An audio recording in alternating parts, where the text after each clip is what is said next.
requires to imagine a continent in which the rights of affectivity embodied in women and men could be considered a fundamental part of democracy, understood in a large sense, as a daily cultural dimension.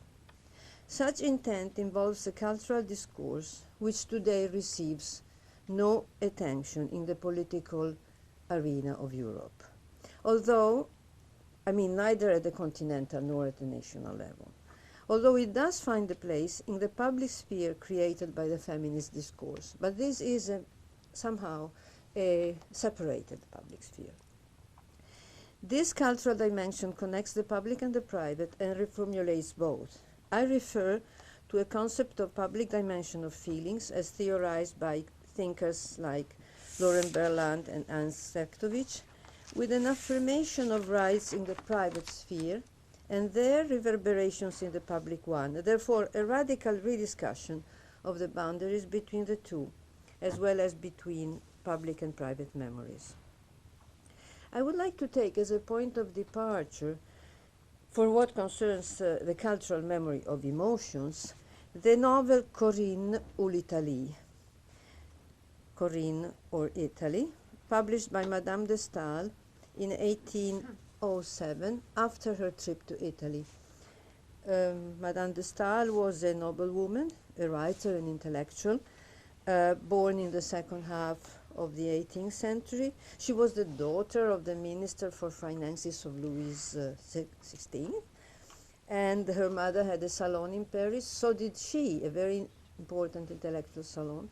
But then, because Madame de Stael had very liberal ideas, she was sent into exile by Napoleon when he established his authoritarian regime. And therefore, she established her new salon in her castle at Coppet in Switzerland. She was of Swiss-French origin, and she traveled widely through Europe.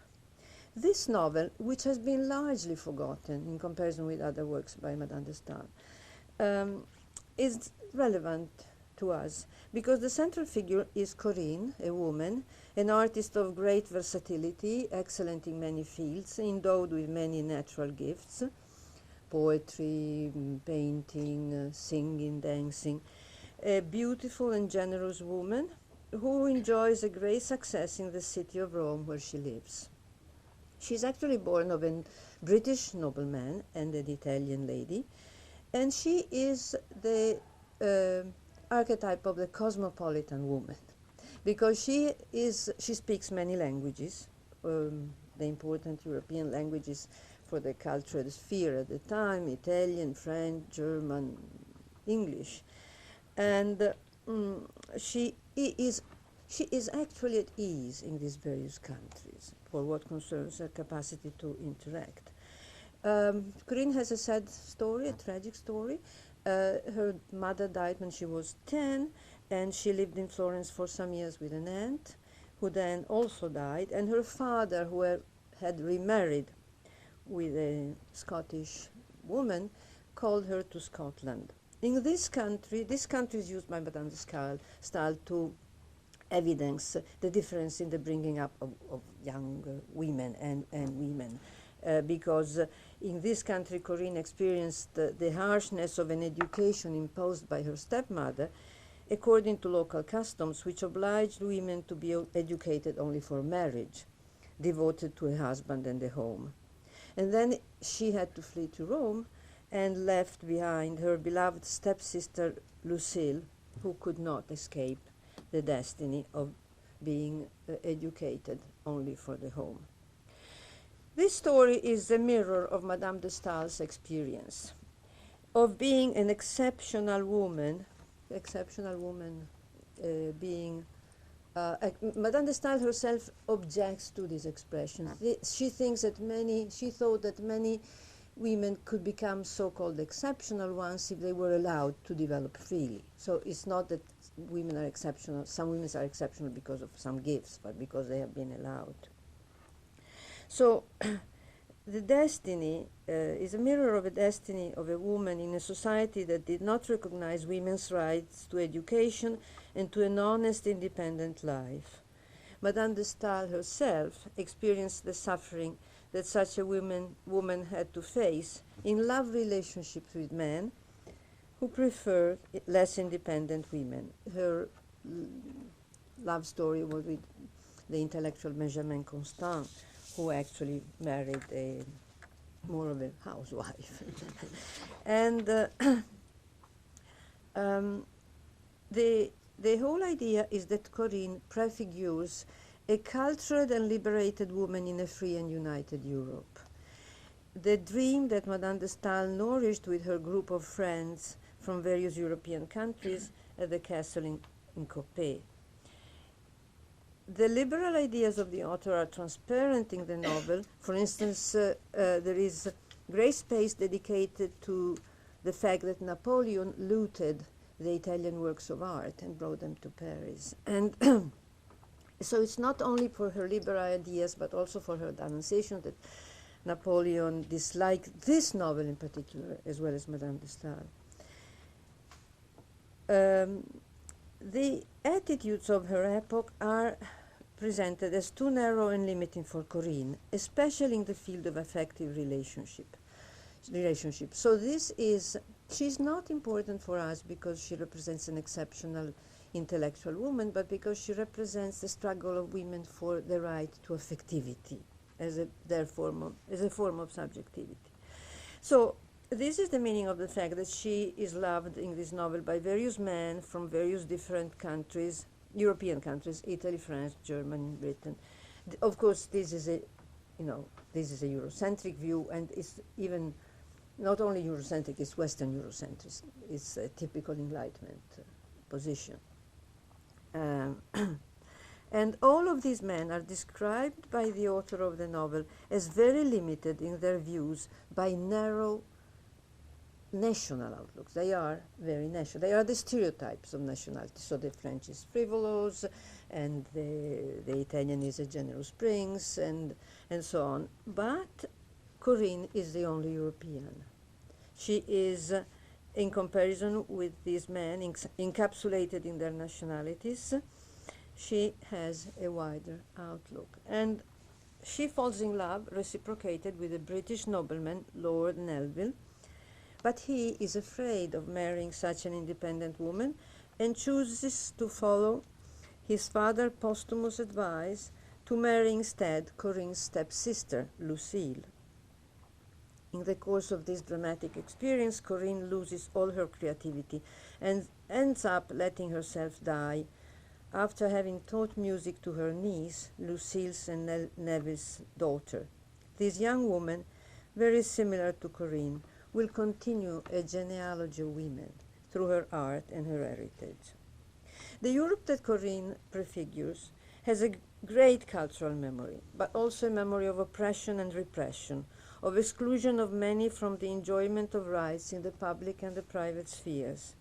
It is a memory of repression of civic rights by authoritarian regimes, but for what concerns women, also by democratic regimes, such as the British one. A marriage with Corinne is seen by her lover, Lord Nelvil, as a double transgression to the law of the father and to the law of the fatherland. A betrayal of the customs of his country, which, however, is portrayed in the novel as highly civilized in other respects, than for what concerns the cultural and emotional condition of women. Significantly, it is a woman who is not prey of the prejudices held by men that can represent a different, free, united Europe and becomes a figure for a possible European memory. At the same time, Corinne's story is a warning of the terrible loss of memory that European society has for a long time imposed on women and their history. Corinne cannot live in the Europe of her time. She must die because she is so much in advance with respect to the society of her age. And the memory for which Corinne's story constitutes a cultural foundation is, as I have said, the attention, a memory attentive to the sphere of sentiments, a memory of emotions as a basis for both the public and the private spheres concerning everybody in their daily life. Historically, the link between a European sphere understood as public and the private sphere has been established by many Europeanists, perhaps the best known being Denis de Rougemont. It is to him that we owe the expression a Europe of sentiment, understood as a sense of belonging which is both cultural and personal and tinted with nostalgia for the past. However, it was Ursula Hirschmann who gendered the concept. Ursula Hirschmann might not be very well known. She has become now in Europe. She was born, I think, in 1913 in Berlin from a Jewish family, and her brother was Albert Hirschmann. Really? Yeah.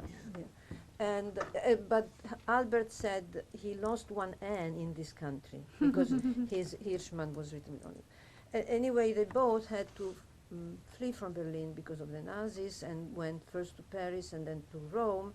And Ursula became very active in the anti-fascist movement, and she also was active in the federalist movement. So she participated in writing the 1941 Manifesto for United Europe, which was not only an anticipation of the European Union, but actually it is still much forward than the European Union itself, because it projected an idea of justice and equality for all. Ursula Hirschmann insisted on the link between the public and the private, and on the possibility of feeling at the same time a subject of Europeanness and of love. She created a group of Europeanist women, Femmes pour l'Europe, Women for Europe, in 1975 in Brussels. And this group is interesting because it was composed largely of the wives of Euro bureaucrats. And these women felt unhappy in their role of wives. So they chose the word femme, which in French means both women and wives, to actually expose the idea of being only wives. They wanted to be perceived as protagonists of the European life, or, having been militants, but actually also simply in terms of their gendered condition. The memory that they transmit to us, however, cannot help being subjected to criticism. It is true that they connected the idea of love and the idea of Europe, but this connection still had some element of subordination. Subordination in the role of wife, and also some elements of Eurocentrism. They included in their writings declarations such as that they felt the European sisters of migrant women. And there was in these sort of declarations a type of what was called in the 70s soutienisme, an attitude of support for the underprivileged, which is not really based on equality. However, their choice to be identified with Europe in the most difficult conditions and to act consciously as Europeanists has a value for the construction of the memory of Europe based on passion, a passion that connected the private and the political, and that involved always some type of affection. The intersubjective nature of the enterprise of Femmes pour l'Europe contains positive aspects to be rescued and elaborated together with a criticism of its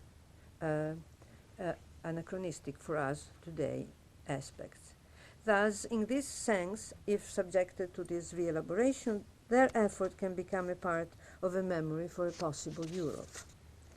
I will now turn to the area of communicative memory, the communicative memory of emotions, taking my examples from the research Gender Relationships in Europe, which was done, supported by the European Union in the years 2000-2004, and connected 5 European universities, among which Utrecht, Florence, and Copenhagen, Budapest, and Sofia. This research is already known to some extent to the participants in my class, but I will just give some elements of it to connect with the cultural memory of emotions. This research studied the oral memories of women migrants from Bulgaria and Hungary to Italy and the Netherlands. In their memory narratives, the sphere of affectivity was very present, sometimes in connection with the question of being European. In the Bulgarian interviews, meaningful replies to the questions on Europe were given in correspondence with contemporary political events, but also on the basis of personal bonds. The private was present in a new sense of belonging that could be evinced from some replies. For instance, on the basis of the ancient self-representation of woman as mother, which seems to solve or overcome the problematic nature of the European rhetoric of unity. This is the case of a statement by a Bulgarian woman claiming to be one of the female ancestors of a new generation of Europeans. More often, the love of the couple is mentioned in the narratives of the Bulgarian and Hungarian women, who give this as a reason for migration in order to rejoin either a husband or a boyfriend. The discourse on love emerges as a constant element of these memories, even through declarations of ex negativo, such as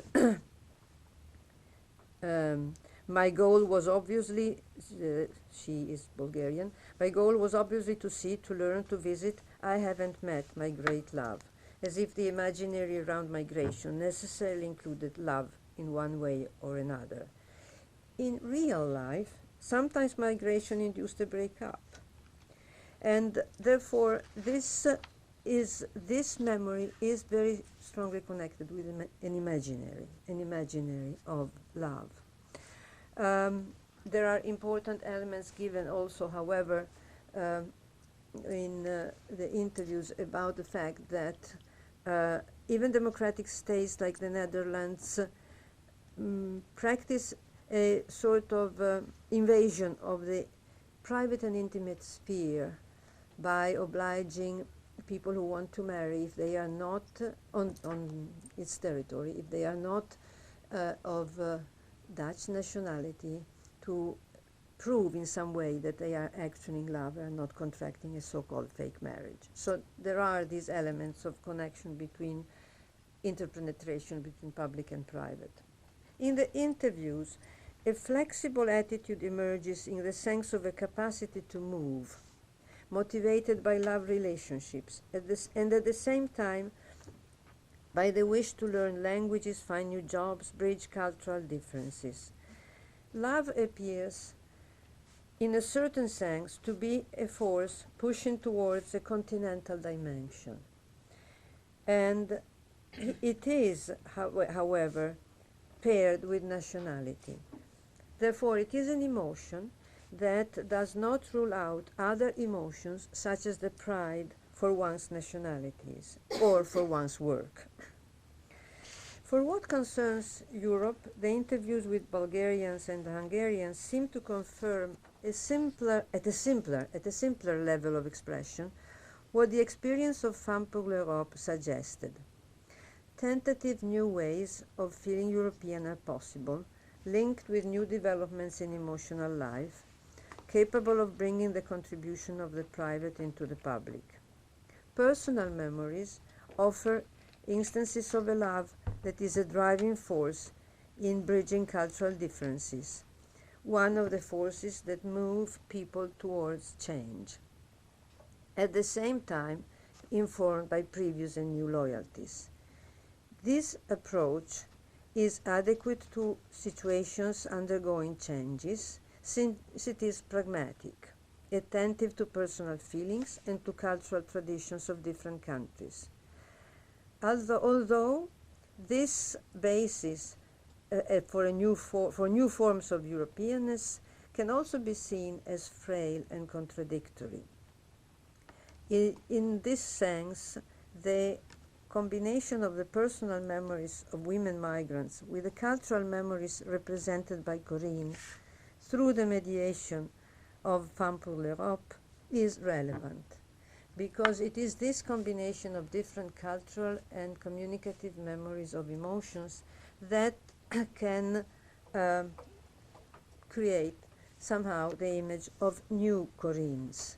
New Corinnes who narrate their stories of migrations and their own memories, following, like the protagonist of Madame de Staël's novel, love bonds, but unlike her, claiming to be able to find new ways of life that accommodate their emotions, although in an often difficult and risky manner. Therefore, I see both continuity and discontinuity between these different memories, cultural and communicative, but I see them converging to combine, to compose a complicated pattern of possible memories of emotions. And this complication is in the sense that there are many breaks in the memories of Europe, which are multiple not only in a horizontal or synchronic sense, but also in a vertical or diachronic one. There is no continuous line of memory from Aristotle to Maastricht, as it is claimed by those who hold the view of an essential European identity to be promoted and defended by a cultural fortress Europe. And so there is not an absolute continuity between Madame de Staël, Ursula Hirschmann, and the Bulgarian and Hungarian migrants. But I think they can be, that bridges can be established by us for them. So I can go to the second part of my talk. As you might have guessed from what I've been saying, for many years I've been engaged in the task of criticizing Eurocentrism from within, believing that this task was an urgent one in order to move the postcolonial glance from external to internal relationship. And this included the attention for the so-called internal other. The internal other being, one example of internal other being in my recent work, the Jewish cultures of love in the Europe of the 20th century, following the view that the Jews represented for a long time the internal other of Europe. I also share the conviction of a close link between the conceptualization of the internal other and of the external others. So if there is an internal other, it's because there have been external others.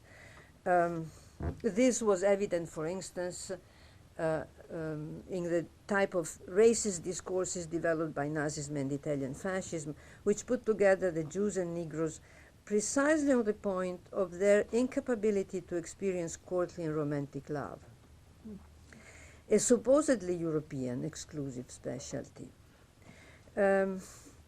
However,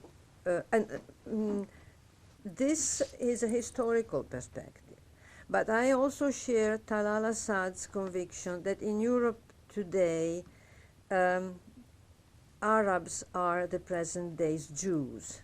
In more precise quotation from Talal Assad, he says, nowadays in the West, Arabs and Muslims have to some extent replaced the Jews, both as an undesirable element in our society and as a symbol of the insidious power of money. All right, so all this is just to hint that some more of my work, but I want to leave aside my own work now and to switch from an inside to an outside critique of Eurocentrism. And at the same time, to operate that change in the meaning of the expression memory of Europe, which I said is also grammatical and syntactical, in the sense that until now I have spoken as if memory of Europe meant the memory that Europeans have of themselves or of Europe. Now, I want to ask to transform Europe not in a subject of memory, but into an object of memory. Who remembers Europe? And who remembers Europe means what is remembered about Europe and about which Europe do people talk who remember it. Therefore, I turn to ongoing research being done by young scholars on the memory of the European colonial heritage in the ongoing diaspora of people from the whole world that crosses the continent of these days. One reason for this choice is the relevance that memories of colonialism have today in a post-colonial Europe. Very often with an insufficient attention to it, certainly so in my own country, Italy. By post-colonial, I mean a type of glance, a type of gaze, which takes into account that colonialism has existed and has, to a certain extent, unified the globe, and therefore is the premise to globalization. It's a form of globalization. So global and post-colonial glance are linked strictly together. Another reason for this switch of attention from the internal to the external other is that the internal other, represented by the Jews, has been privileging the memory of the Shoah and making out of it a screen memory that has contributed to silence the experience of some other internal other, such as the Rome people, Black Europeans, homosexual, but also very much the memory of colonialism. And therefore, I want to go. I think that any discourse on memory of Europe today must be taking into account the memories of immigrants, better defined in academic terms as diasporic subjects, but also perhaps this is a word which is very cryptic to many immigrants themselves. Not that they always accept the term migrants. So I use the term migrants as a shortcut, but I know it's not a very good choice. But it is they who bring to Europe the awareness of its colonial past and sometimes combine it with the decision of being in some way and at least partially European. This second part will be largely, but not only, centered on living memories, whether oral or written. They could be combined with cultural memories, but and I don't think we have the time to go deep into that, but I will mention with which cultural memories they can be combined. And then we might eventually pick this topic up in the discussion. I'm thinking of memories such as the ones about which Paul Gilroy has written in Black Atlantic. Memories of black people from the United States who decide to cross the ocean in the opposite direction, opposite to the slave trade, crossing the Atlantic to Europe, and rediscovering the value of the heritage of rights in Europe, the heritage, not necessarily the practice, and their capacity of playing this heritage against racism in the United States. According to Paul Gilroy, this recrossing of the Atlantic towards Europe, Germany, France, Britain, by people like W.E.B. Du Bois or Richard Wright or so on, developed a double consciousness. And it is this double consciousness of belonging, not one belonging, but a multiple type of belonging, which is at the basis of the type of memory I'm thinking of now for Europe as well. But now let us go to the living memories. I will start from the work of a young researcher, Leslie Hernandez Nova. She's from Mexico, and she has been interviewing Peruvian women migrants to the North Italian region of Piedmont and interpreting their memories. She has noticed that the narrations of Peruvian women migrants share, as a central focus of collective memory, a strongly emotional image of the conquista, considered as the beginning of colonial relationships in a process of union and separation at the same time. The conquista is seen as the point of encounter between various South American countries and at the same time the transversal line that connects this territory with Europe. This event has left deep traces in their collective memory and is the basis for their present perceptions of Europe. The collective memory in oral terms, the collective memory of the conquista as they present it, owes much to cultural memory embodied in historical, filmic, and literary texts. Thus, the migration to the European continent is framed in a global dimension, and the conquista is understood as a major step in the process of unification of the planet, but also the beginning of displacement at the world level. The territorial sense of belonging to Latin America, which is supranational, induces in the Peruvian women's memories a perception of Europe from a geocultural perspective. In this perspective, Europe is seen as a unified space composed of many nations and territories.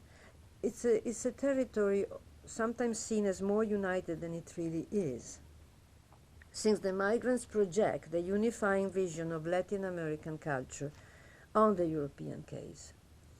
In many narrations, Italy, Spain, Germany, and Europe are mentioned as equivalent, although Spain maintains a prominent role as a place where the migrants find the roots of one of their languages. The interpretation proposed by Leslie Hernandez is that the wider sense of belonging developed on the basis of the migration and coupled with the memory of the conquista produces a new form of subjectivity. This embraces both the supranational sense of belonging to Latin America and the possible sense of belonging to Europe, with some limitations in the case of the second. There are, in fact, aspects of identity which cannot be included in this second sense of belonging. There is a sort of permanent laceration already present in a memory centered on colonial conquest, oppression, and destruction. The limits of the identification as Europeans are to be found in the suffering that living and moving in Europe imply for the migrants, to the difficulties of all sorts that they meet. Their return trips to Peru strengthen the sense of double belonging, but at the same time also the lacerations inside this sentiment. When back in the country of origin, the migrant hears her friends and relatives who stayed behind express their admiration and envy to her for having chosen Europe, where life is supposed to be better than in the other country of destination, the United States. But she, the migrant woman, keeps, almost as a secret, the memory of her suffering in Europe, thinking that those who stayed behind don't know what it is really like. No memory of Europe today can be built without these multiple memories of migrants, which include often a fragmented sense of the potential belonging to Europe. In other words, besides exploring the past to look for forms of forgotten memories, we must at the same time explore the present to find traces of the future. The memories of the word migrants that move across Europe today evidence forms of conflictual intersubjectivity understood as a relationship between different cultures through the past and the present. Their cultures of mobility involve the internalization of the migratory process with the emotions it entails, emotion in a larger sense than the love of the couple that concur to constitute the migrants' memories. The itineraries of the migrants towards and through the European continent operate the process of deterritorialization, which does not merely problematize the traditional borders of Europe as fixed, but also brings to new recognition various forms of multiple attachments to more than one place inside and outside the continent. Practices of mobility inside and from outside Europe are central for the redefinition of memories in a postcolonial global perspective. The historical presence of mobile subjects and their contribution to the circulation of cultures and of practices challenge the Eurocentric racial and national assumptions of a homogeneous white and male European public sphere and identity, by placing Europe in a new relationship with the rest of the world as well as with its internal margins. In the course of this process, living memory assumes a postcolonial dimension, not in the sense of a factual testimony, but thanks to the symbolic value of its message.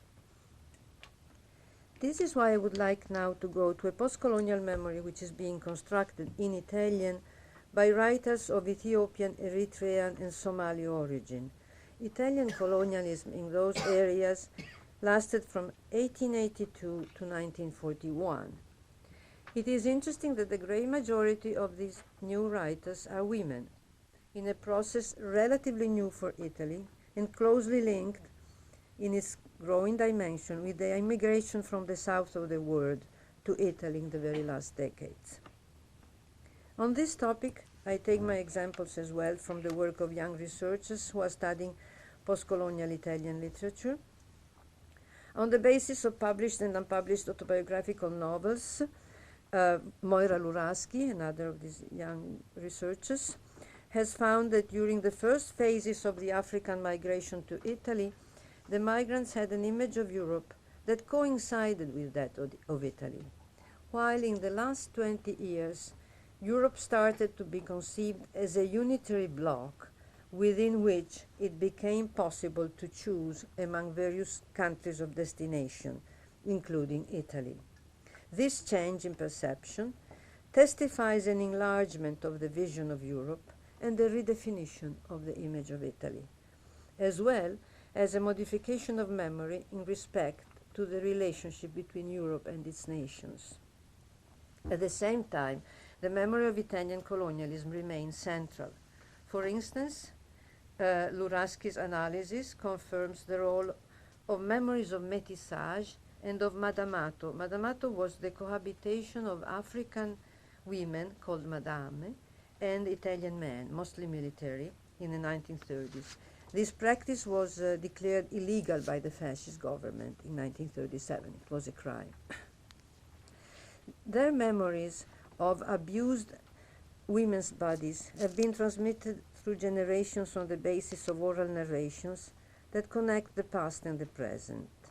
Bodies convey a monastic trace of colonialism, and the very language chosen for writing down these transmitted memories, Italian, is such a trace, because it brings within itself the memory of colonization. At the same time, its choice corresponds to the decision to break the silence and turn upside down the imposed heritage. Thus, the transmitted memory of Madamato takes a new light in a European context, and so does the role of the stories of immigrant women in this context. There are many of these autobiographies and novels, and I cannot quote them all, but I will quote one by Shirin Ramzali Fazel, analyzed by another young researcher, Gabriele Progliol, because she gives central relevance to the transmission of memories from her childhood in Somaliland. And these memories insist on the urban landscape of Mogadishu, which is marked by the traces of colonialism in signs and names. And in an African country, these signs and names are all in Italian: Bar Impero, Via Roma, Scuola Regina Elena, Chiesa del Sacro Cuore. And it is this memory which is at the heart of the transmission of memory that the author moved to Italy in 1971, and she intends to transmit this memory to her children, thus to perform an intersubjective gesture between generations. In this case, too, the language adopted for the transmission of memory is the site of an imposed intersubjectivity, which is prolonged in an intersubjectivity experienced in Italy, often conflictual, with elements of paternalistic benevolence, xenophobia, and sometimes racism. Language, in hybridizing the stories of the past, is connected with memory. It is itself a form of memory. A form of memory that mixes the cultural and the communicative. As Lydia Curti, author of the book La voce dell'altra, The Voice of the Other Woman, has written, language becomes a place of encounter between refugees, exiled, migrants, giving rise to a different intersubjectivity that transforms the memory of the past into a stance towards a transcultural present. Such memory is in fact the result of a negotiation with various epochs, places, and cultures. I am concluding. The Europe that is remembered by the diasporic subjects that cross the continent today is a Europe of oppression and exclusion, of destruction and disunion. Yet at the same time, the migrants are able to express new forms of subjectivity which include a contradictory affectivity towards Europe, an emotional investment which comprises but is larger than the private loves, and which can contribute to create new senses of belonging while modifying the existing ones. As Derrida said, one can feel European among other things, and among others, namely on the side of the other. I have insisted on the multiplicity of memories for Europe, of women and men, of native Europeans and of diasporic subjects, in oral and written forms, but it cannot be an undifferentiated multiplicity. Within this multiplicity, I propose to carve itineraries that correspond to certain priorities and operate resolute choices. Priorities are dictated, I believe, by the imagination of future possible Europes, which add a touch of utopia to the existing Europe, on the basis of memories transmitted from the recent and remote past of the continent. Therefore, I insist on the link between memory on one side and utopian imagination on the other, in order to make choices within the multiple memories of Europe. The expression memory of Europe should always be understood as a phrase in which Europe can be both a subject and an object. In the double sense of remembering herself, is Europe is symbolized by a woman, and of being, or by a female figure, and of being remembered by those who were considered her others. Thank you. Thank you.